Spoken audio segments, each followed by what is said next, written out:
For those who don't know me, my name is John Medlin. I'm the co-chair of the Rockland Chamber of Commerce. Before we get started, I'd like to thank the Chief Duffy and Rockland Fire Department for the amazing job they did the other day. Truly amazing keeping that fire contained, and it was great.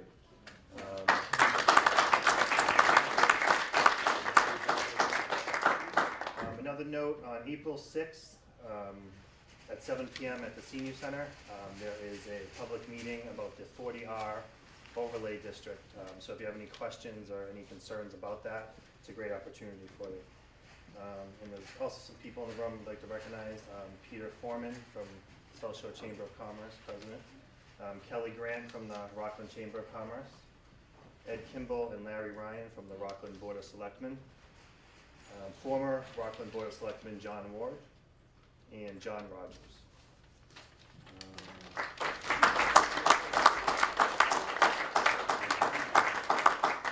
We'd also like to thank WRPS Cable for covering the event, for the Harmon Club for hosting us tonight, and thank you to the candidates who did come tonight. We appreciate it. On that note, I'll hand it over to Tom Banks.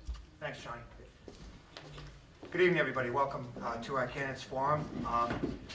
I'd just like to introduce the candidates to everybody, and then I'll kind of go over what the evening's going to look like. And I'm going to go in the order that I got them. This is 5 candidates for 2 seats for a 3-year term. Current incumbent is Corey Welch. He should be joining us hopefully shortly. William Cormier Jr. unfortunately couldn't be here tonight. Deidre Hall. Deidre. Kevin McGee, who also could not be here tonight, and Michael O'Loughlin. So welcome to everybody. Thank you for coming out. To sort of parlay into what we're going to do here, different than what we might have done in the past, for those of you that have gone to prior candidates nights, this is a conversation, this is not a debate. And we have some questions that we think are important to the town of Rockland that each candidate will have the opportunity to answer. But before we do that, we'd like to give each of you 2 minutes, if you can keep it to 2 minutes, and just kind of tell us who you are, a bio on yourself, and your reasoning for running for the seat. So we'll start with you, Michael. Or Deidre, sure. So I'm Deidre Hall. I've lived in Rockland for 11 years with my husband, Chris, and we have 3 children, Nathan, Zachary, and Rebecca. They're 11, 10, and 7. We moved here from Quincy, and currently I am employed for the City of Quincy. I worked as an attorney for the City of Quincy for 5-6 years, and now I do our environmental compliance for the Department of Public Works. The reason I'm running for selectman in Rockland is because I really want to bring back a lot of the expertise that I've gained working for the City of Quincy to my hometown. I work tirelessly every day for Quincy, and I feel like I can bring so much here to this community, to you guys, and make this community more vibrant and a better place for everyone. And this is the place where I call home, my husband calls home, and my 3 children have only called home. And I feel committed to want to make a difference. So it's a positive reason to run, and I hope you guys will support me in this election. Thank you, Deidre. Michael. My name is Michael O'Loughlin. I'm running for one of the 2 open seats on the Board of Selectmen. I was born and raised in Rockland, and I graduated the class of 1998 at Rockland High School. My wife Valerie is also a lifelong resident of Rockland, and I graduated the class of 2001. We have 2 daughters that attend Memorial Park School. My wife and I own a house on West Water Street. My mother, Patricia Foley, is a library trustee, and my father-in-law is former chairman of the Board of Selectmen, John Murphy. Over the years, I've coached girls basketball, girls softball, and currently coach 2 girls soccer teams. As a member of the finance committee for the last 5 years, I've been chairman for the last 3 years. During that time, I helped foster a culture of transparency and communication among all departments in town. We accomplished many great things. Some of the accomplishments were we increased the Veterans Affairs budget by over $100,000. We were able to fully fund the first year of free full-day kindergarten, and we were able to establish a stabilization account for the town, which currently sits at right about $1 million. I'm running for selectman because I believe the next few years are very pivotal years in the town of Rockland, between the 40R project and the new school project potentially. I feel I have a pretty good grasp on the budgetary process in town. I feel I'm very level-headed, and I feel as though I have a strong moral compass. love this town, its people, its spirit, and I'd love to be a member of the Board of Selectmen. Great, thank you. Jump right in, Corey.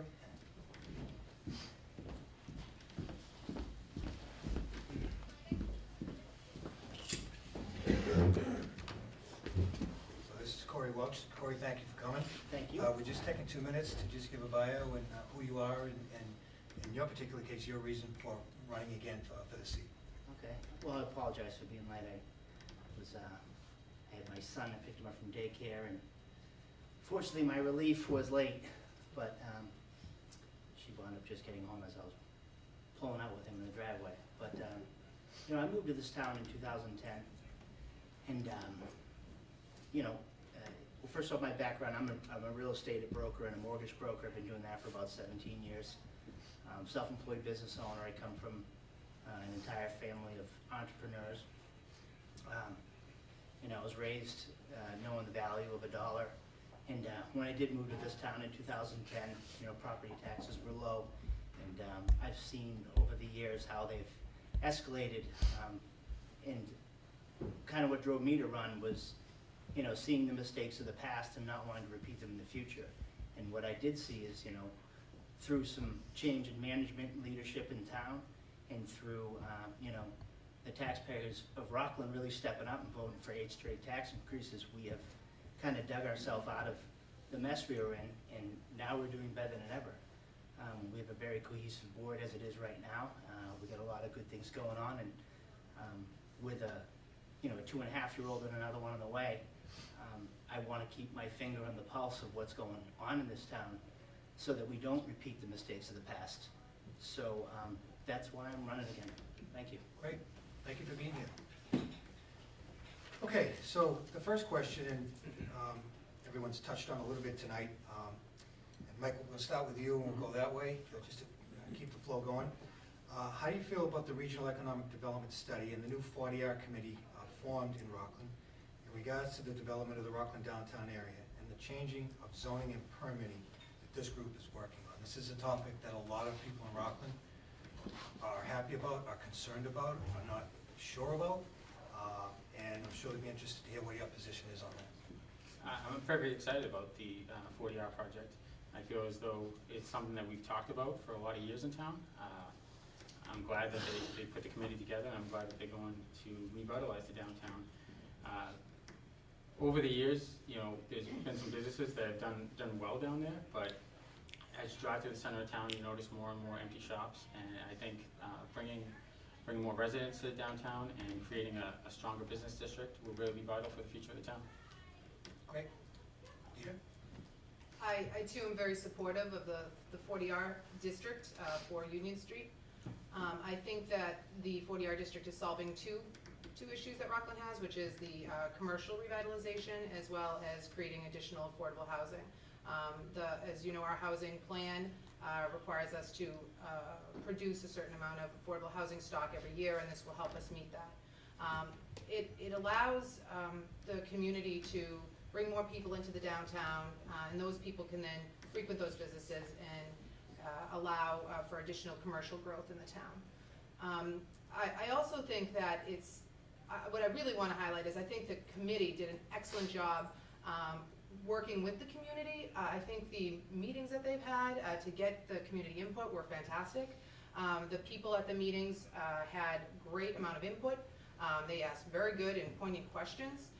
So I really want to applaud the committee on their outreach because it really was community driven.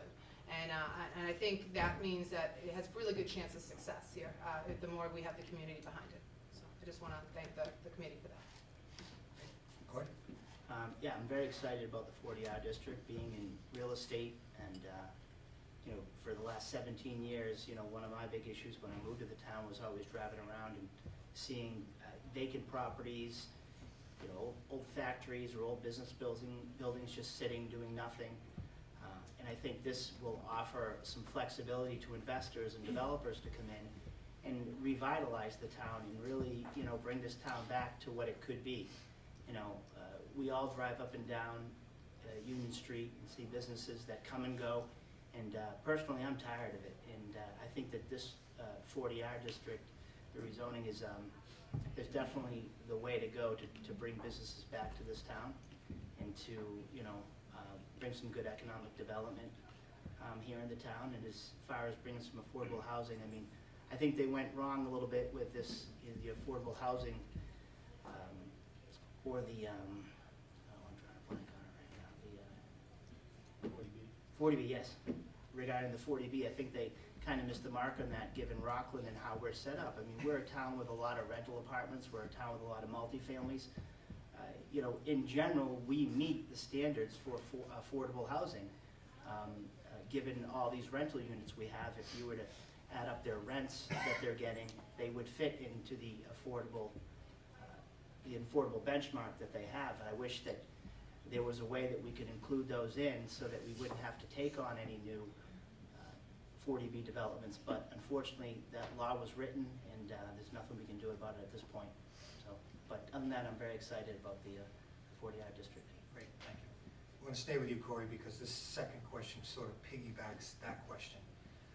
If this plan for rezoning and permitting were to pass town election, how do you respond to the residents' concern, and there's many of them, about parking in downtown Rockland? In fact, one of the buildings that people have said that might be good space for parking garage, obviously we know what happened with that, but there's a big concern in Rockland about parking now, and there's a big concern that goes with this project about parking. So you can just give us your position on that, or your thoughts on that? Well, yeah, I mean, obviously there's always going to be some issues when you have growth, but I believe they're doing some things to allow, you know, any type of development with parking to go underneath any units that are built, which, you know, is a great idea. But in the end, you know, I'm sure we'll figure out a way. There is a lot of, you know, undeveloped space kind of in, you know, the Park Street area that might be able to be utilized. And I mean, hey, at the end of the day, if we have so much people coming in, we got to worry about parking. That's not necessarily a bad thing. It could be. Could be, but we'll make do. Okay, great. As part of the 40R development, like Corey said, there is an incentive to develop underground parking, but I think another portion of that 40R bylaw is to allow for some of the shared parking. A lot of the businesses that do have a large amount of parking are banks that are only open during normal business hours, which allows other establishments like restaurants to utilize that parking maybe during their busy hours, which is the evening. So I think the idea of shared parking is great. It's definitely being a small community. I think in a tight-knit community, I think it's something that businesses can join into and agree with. So I see that going pretty far. But as for new development, the bylaws, you know, like I said, incentivizes underground parking, but I think the shared parking may actually go further, bigger bang for your buck. So both of the candidates are pretty much given my answer. I guess that's going third. The shared parking obviously would be a tremendous help. Obviously, Rockland Trust, I believe, has most of the parking up at the center of town. There's a few other banks. There's a couple other banks, but I think Rockland Trust monopolizes most of it.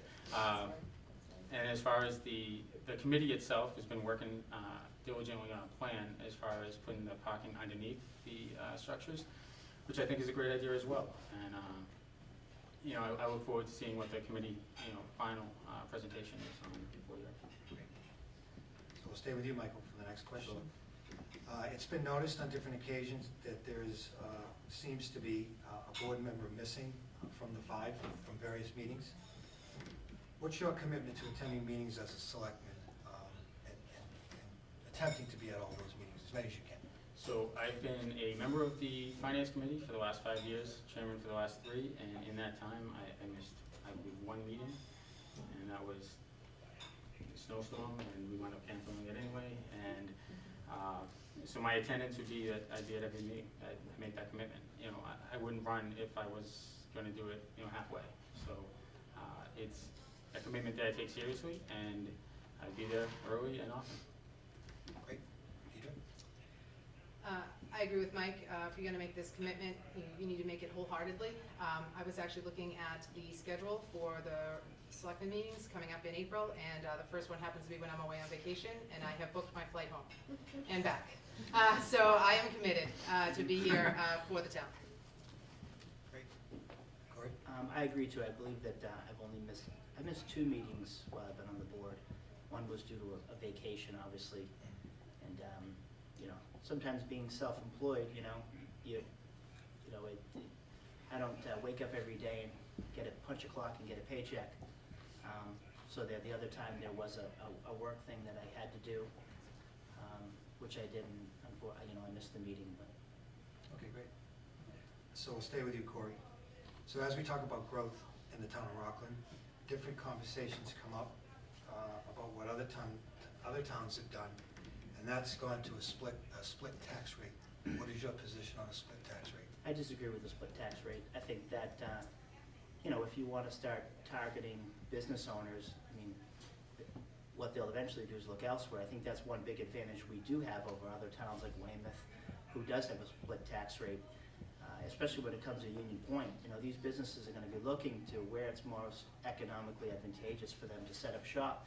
And obviously with a lower tax rate in one tax rate, that makes us a very attractive place for these developers and other businesses to come and set up shop. So I'm in favor of the one tax rate. I believe it'll separate us from the rest of the towns around us, and I'm all in favor of the one tax rate. Great. Adrian? I too am in favor of the single tax rate while we're developing on our commercial base and revitalizing our downtown. I think it's important that we provide an environment where businesses feel like they can come and thrive. But as hopefully things get better, I would not be opposed to looking at changing that. Great. I agree with the other 2 candidates. I'm not necessarily for a dual tax rate, although I'd love to give a tax break to the residents. When you're in a community that's looking to bring new businesses in, it wouldn't be the right thing to do. It doesn't send the right message. You look at other towns like Hanover that has a dual tax rate. They have them all, and that's why they can afford to do it. We're not at this point, or anytime in the near future, I think, in position to do a dual tax rate. Great. So take a step back. If you were to win the selectman seat, what would you do? And we'll start with you, Mike.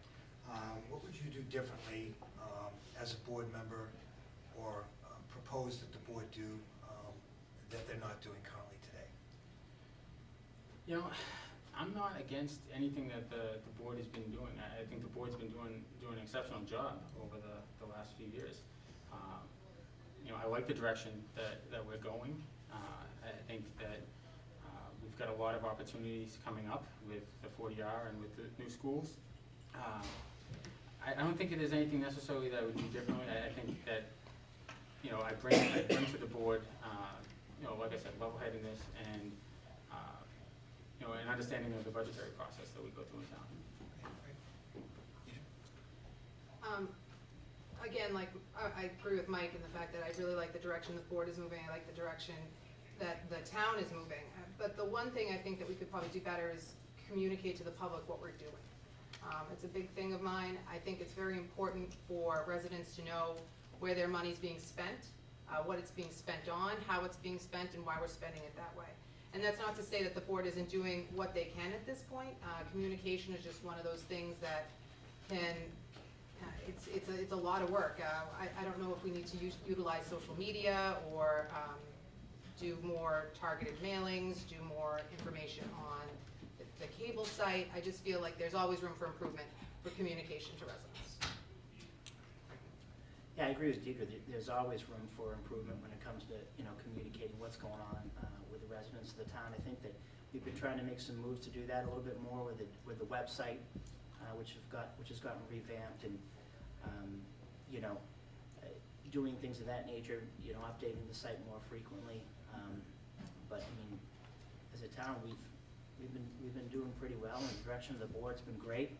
We all get along, and we all have one goal in mind, and that's just trying to make Rockland the best town around. You know, we've started to address our OPEB monies there, OPEB issues. Our bond ratings increased over the last couple of years. We have $1 million in available free cash. I love when politicians call something free cash, because it's not really free, it came from you guys. But, you know, so we've been doing very well as a town. I'm really proud of how far we've come, and, you know, between the citizens picking up the slack and better management, I think that our town's definitely headed in the right direction. We have a good board, and I'll be honest with you, any one of us on this board would be a good choice, so I feel bad for the voters out there, because, you know, there's good choices, and these are bright people, we're all bright people, and at the end of the day, you know, no matter what's gonna happen, I'm pretty comfortable that our town will keep rising.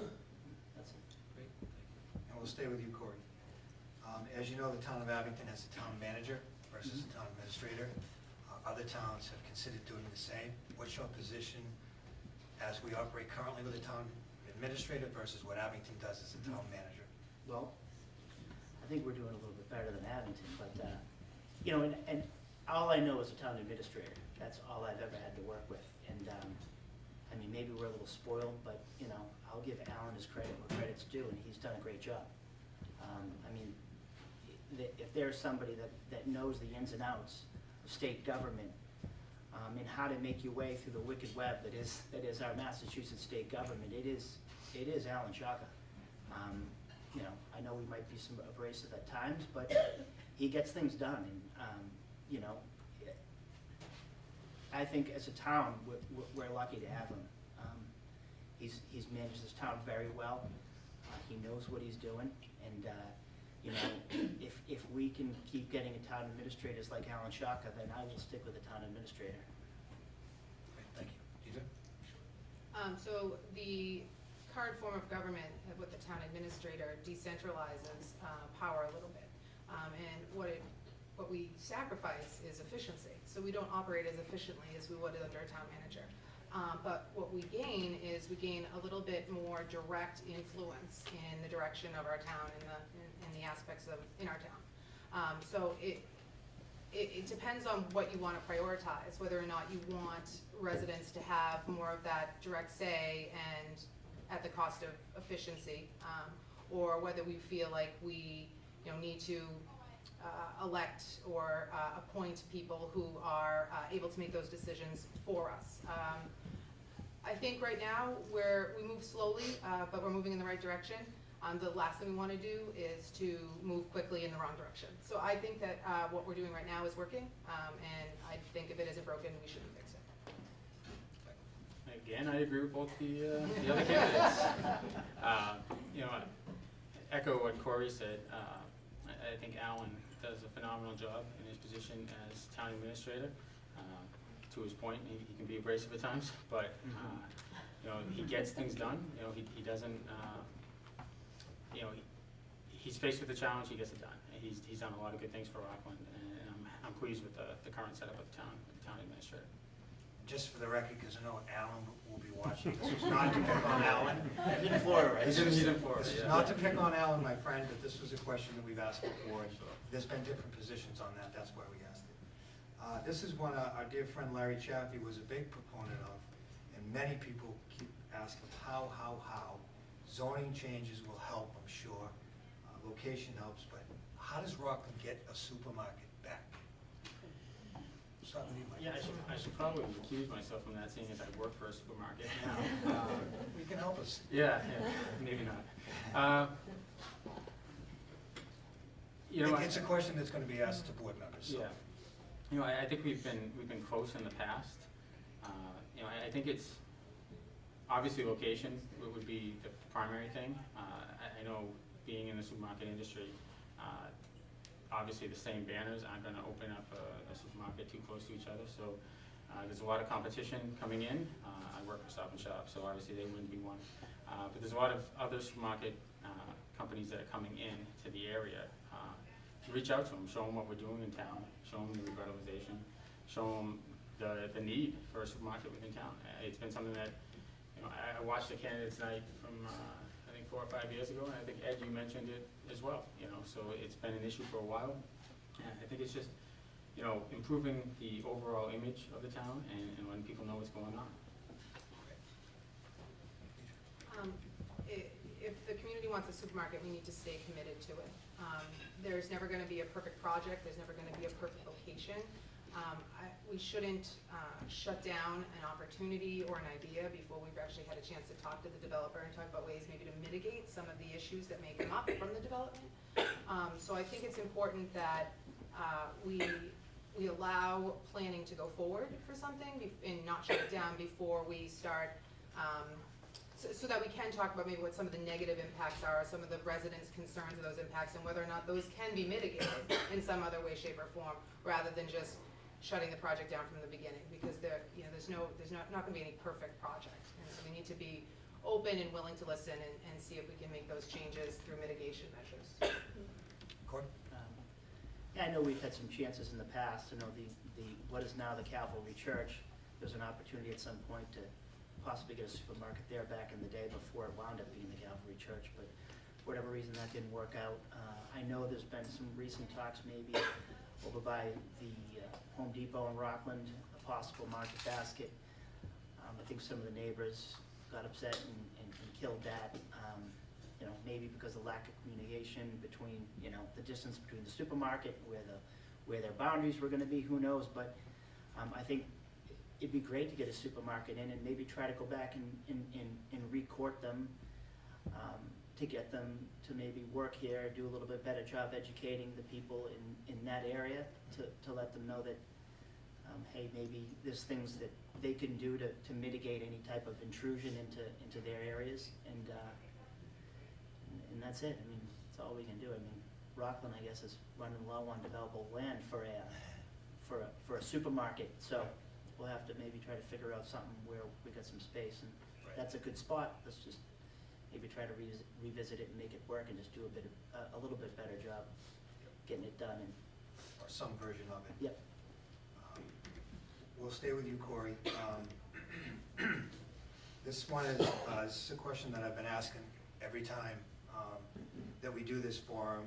However, we're a lot closer and further along with the development at Union Point, former Southfield. I happen to live on Union Street. It's a conversation that happens every day. And people want to know, you know, who's ever on the board, what's your position about opening the gate? And if we do open the gate, is it going to be a pass-through to get to a different destination, or in public hearings where people say it's really going to bring business to downtown Rockland? What's your position on the gate? Well, personally, I feel the gate should be open.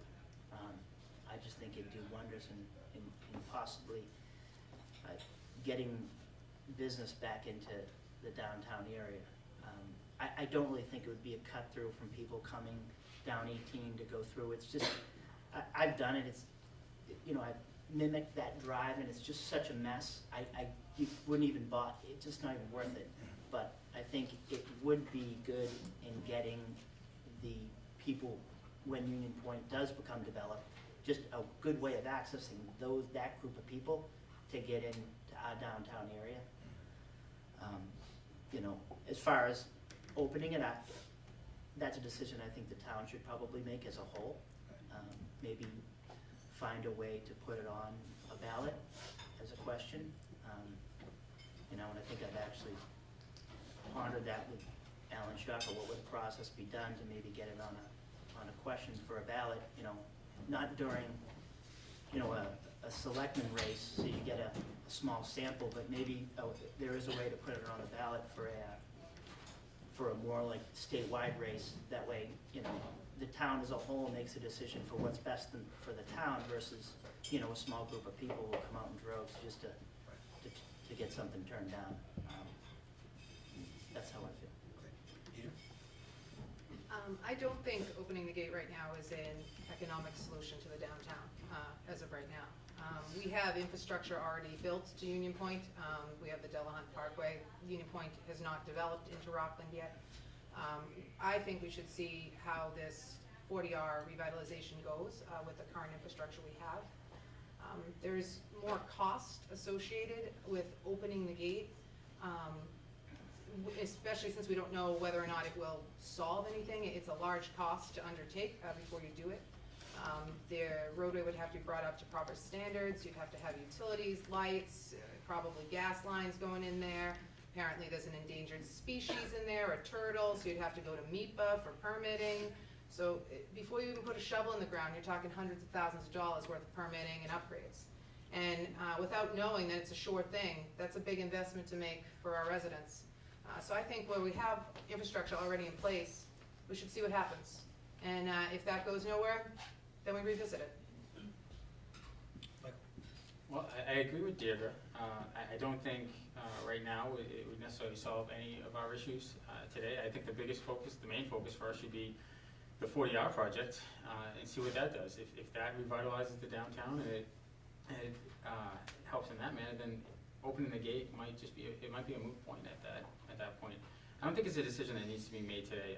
We don't have anything developed on our side of Southfield, or Union Point rather. So right now, it would just be inviting traffic, to a residential area. So I think down the road, it's something obviously you revisit and you talk to all parties involved and make a decision then. But right now, I don't think it's the time to make that decision. Yeah, let me clarify, I didn't mean open it now. Like, there's no point in opening it now, there's nothing You're not there. going up now. But I mean, in the future, it's something we should definitely look at and do. Well, let me clarify, there's no more gate there anymore. Yeah. Yeah, correct. There's actually, it's more space there for you to be able to walk and do different things. But in the conscience of everybody's mind in Rockland and those on Union Street, I don't have a position on it, frankly. Whatever's best for Rockland is best for Rockland. But there are many that do have a position on Union Street. And although it may not be tomorrow, it may not be a month from now, they're very interested to know what each board member feels about opening the gate. So I think we need to be sensitive to that, whether it's now or whether it's 5 years from now. Given the fact that we have two people that are not here, we would have used up the next 20 minutes. So I think what I'd like to do is give each of you a few minutes for something that maybe wasn't covered tonight, that you have taken a position on if you're elected to the board, and allow you to kind of make, I don't want to call it a closing statement, but just a statement to anything we didn't talk about tonight that you feel is important for you to run for this seat. And we'll start with you, Michael. Okay. Start, Corey? One, I would like to echo what John said to start the meeting. The great job by the first responders yesterday at the warehouse fire, and the ability to just contain it to the one building was phenomenal. With that said, a topic that I think is probably near and dear to all of us in this room is the opioid epidemic in town. I think it's incumbent on the board to support our first responders in their needs and to reach out to organizations such as Rockland Cares and really help fight this epidemic. Great. Thank you. I just wanted to highlight the importance of smart growth in a sense. Rockland is